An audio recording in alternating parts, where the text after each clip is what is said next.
Everyone, my name is El Parnaso, and for today's video I'm going to show you some two card combos with engage and a yummy name. For the purpose of this video I'm going to use technically the worst one for the scenarios where you get hand trap, the marshmallow, because whenever you revive it in your opponent's turn it's not going to make an effect that's going to be more relevant than any of the other three, because technically you're not going to get in the scenarios where you get hand trap the surprise.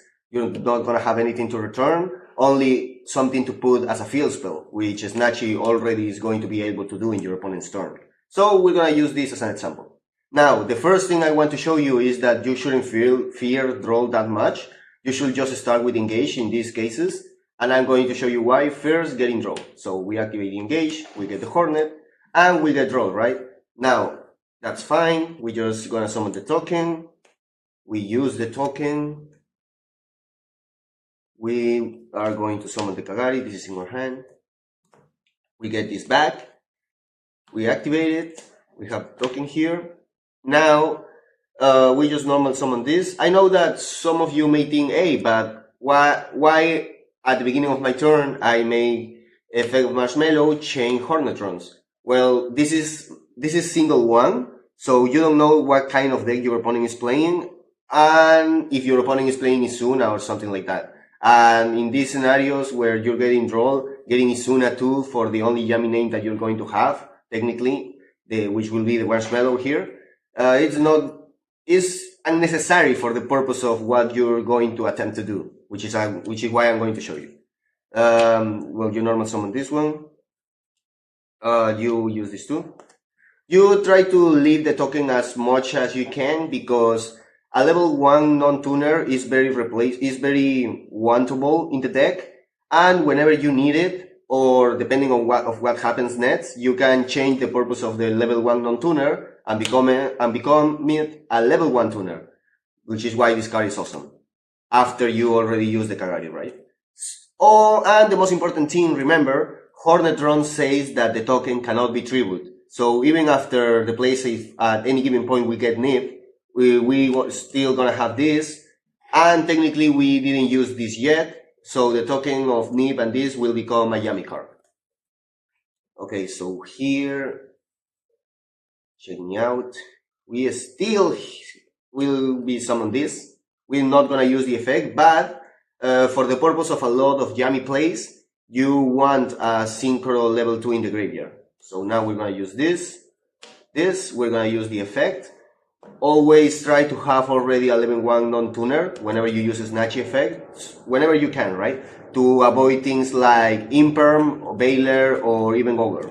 So, because we already have a level 1 on the field, we don't want to get greedy with our plays, so we're gonna have the Crookie here.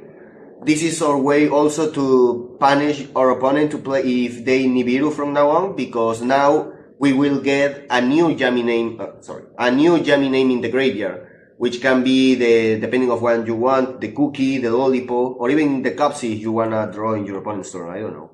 But you have the option to choose, that's the point. And the token can become again Link Spider, one of the greatest links ever.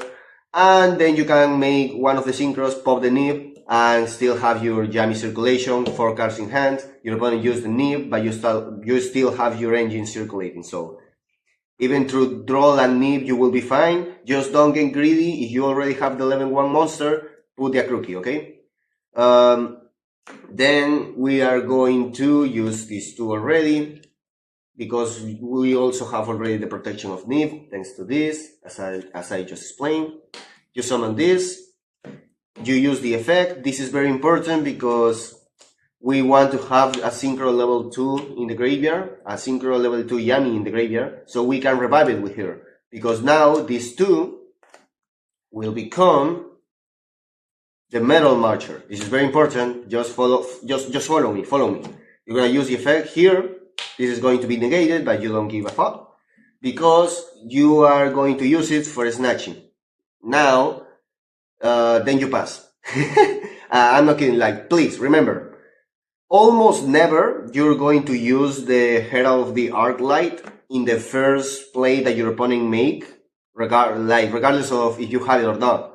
So when you're making this board, because you have in your graveyard not only a level 2 Yami, but a level 1 name and a link 1 name, you're still going to have a lot of your engine circulation. Let's make an example. You pass here, you have 4 in hand, which, as I say in my prior videos, three because we're using it. Like, you're still gonna have 3 in hand that obviously are going to be mostly hand traps or one of the triple tactics, because if it was any other Yami name, we could have made the Herald and we will be fine, right? So, and we will have an extra name in the graveyard, which is always huge, and you always try to have the most names available, right? So we have mostly hand traps here. Your opponent tries to play. Imagine that they try to activate something.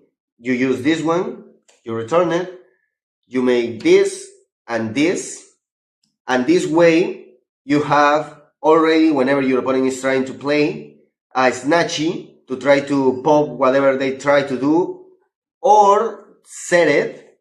Like, let's imagine that you just want to set it because you still want to protect this effect to pop whatever after, and you make this. Remember, don't get greedy. I know that some of you may think, hey, but now I can make the Herald here, right? With these two. The problem with this is that you are losing the privilege of use Snatchy whenever you want. Now, in this scenario, you are very conditioned to wait for this to resolve so you can have a level 1 non-tuner again. And remember that, and as long as your deck is not building around the Herald, this is a resource that you don't actually need. It's a big more card, it's a win more card, or at least as we are trying to make this card a win more as much as we can, right? So don't get greedy, don't risk it. Don't risk your engine just because you want to leave the Herald as early as possible. Like, in this scenario, you're really fine. Remember that the Metal Marcher has 2200 defense, so it's very unlikely that it's going to leave the graveyard in another way that by card effect, which will be something that not only will take this card, but most likely your other synchros like Regeki's, Dark Holes, because if your opponent have a specific way to destroy a monster card, they're not gonna use it on this. Or if they do, you don't care because your deck is not built around the Herald. This is win more, remember, win more. Okay, so imagine that you're here in this scenario because now you still have 2 different ways to keep your circulation going. Your opponent tries to activate another card, you return this one, so you can summon it later to generate another name whenever you decide to use this, blah, blah, blah. And now that you have forced your opponent to try to play and you have pop a card, you already used the effect to set the card, now you can take the privilege to make the Herald. Here you make the Herald. Here you make the Herald because even if your opponents try to go to battle, you already use the effect to try to set that monster, or the effect to pop a card, because at this point your opponent already tried to activate 2 or even 3 cards depending on what they play. Like, they can make chain like 3, 4, blah blah blah, right? So there's a big chance that you already use these 2, but even if you already use the set, it's going to be a kind of a tough condition, right? So I can see how you can make this Herald at this point. There's an argument to try to make it even later after you summon this one, but maybe at that point it's not going to be even needed. So because you already have this circulation and this fulfills the purpose of setting a monster, which is taking a big investment in your opponent, so you should be good at this point. They're gonna try to play around the Herald, and then you can just going back to this. You summon 1, that's fine, and then you can just keep playing. Remember that you also have 3 in hand, and your opponent wastes a draw in this scenario. So as you can see, even if you get draw, in those cases, it's not going to be the end of the world. And I just wanted to show you that, guys. So for tomorrow, I'm going... Oh, before. As you can see in the way that the combo was played, it's not only playing under the draw, because there's also a scenario when you can get Ash in the summon of this one. So, or you can get maybe you can get Purge. A lot of things, right? You won't get Imperm because because of what I want, because of this. Like, let me just show you.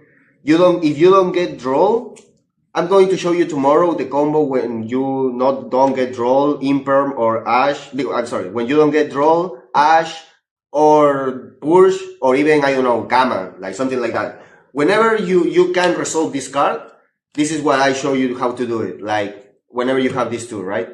Now, tomorrow I'm going to show you what the sequence I make when this card actually resolves in the scenario when I have engage and a Yami name.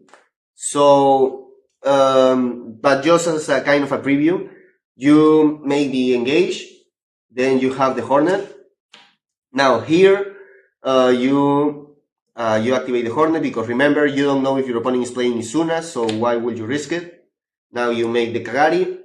This is very important, just follow me.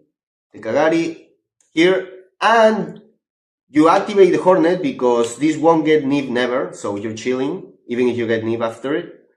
And you summon the Yami.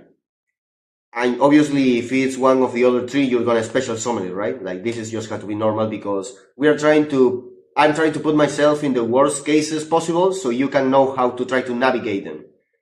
Okay? So, you use this, you use the name, and with the name and the link 1, you're going to make the capsule, okay? This is because you're dodging imperm, because now that you have a name in the graveyard, you can just change it and summon it. Even if it's just one monster, it's going to be perfectly fine, because you'd rather have this creating 2 new names Yami for the game than, having an extra monster. So that's fine.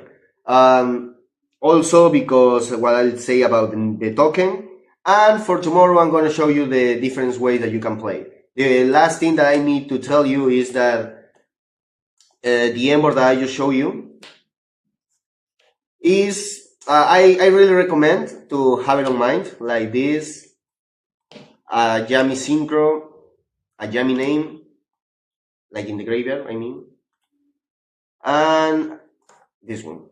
Like, this is something very minimalistic that I advise with the deck, that I'm going to show you a lot, because it also helps you to make your deck and your combo lines more consistent. Again, there's going to be a lot of scenarios when you don't want to discard any of your cards with this, and because of you thinking that this means a special summon 2 more Yamis by discarding another card in your hand, instead of adding a monster Yami and send 1 monster Yami from the deck to the graveyard, it changes a lot of things, a lot of ways when you play through things. So having this axiom in your mind, a link 1 snatching the field, the Metal Marcher as level 2 synchro with the effects available, and in the graveyard a synchro level 2 Yami, a link 1 Yami, and a level 1 Yami, allows you to go through your engine and to the Herald in your opponent's store. So don't be, don't be worried if this is what you can leave with 1 card after you got interrupted at any kind of points, or even if you have a 2-card combo and you get interrupted 1 or 2 or 3 times, because this is going to get you to what you want the deck to do regardless. So just have to make some extra steps, but it's going to be completely fine. Not only that, like the regional that I won with this deck before Marshmallow came out, I'm not kidding, my 1-card combo was this. Like, literally this. My 1-card combo was this Fistball, because it's a 1-card combo. The 3 names in the graveyard, the link 1 as this synchro level 2, and these 3. This helps you to play really a lot, because you're not wasting any card in your hand, which makes also this card a +1. Like, you're gonna have more cards in your hand after this resolves than when you discard another card that is not one of the Yami that you add, because even though at that moment you have more cards, you're going to use 2 of those cards, because those are the 2 Yami names that you added. So by discarding 1 of them, you're going to save 1. So at the end of the day, this will become an actual +1, which I always recommend. I always like this card when I try to interpret it that way, because saving 1 card in the hand is just so much in Yu-Gi-Oh! And Regardless of not adding two, a card that says add one monster name and send one monster name from your engine whenever this card is synchro summoned, I think sounds pretty dope. This card could even easily be banned at some point, you know? So this is the thoughts that I wanted to share with you today. You know, that's how you play with the worst yummy name and engage whenever you get roll, ash, or maybe even push or gamma. If you like it, please share and subscribe. Tomorrow we'll be make more lines with engage and Ayami name. So that's it. See ya.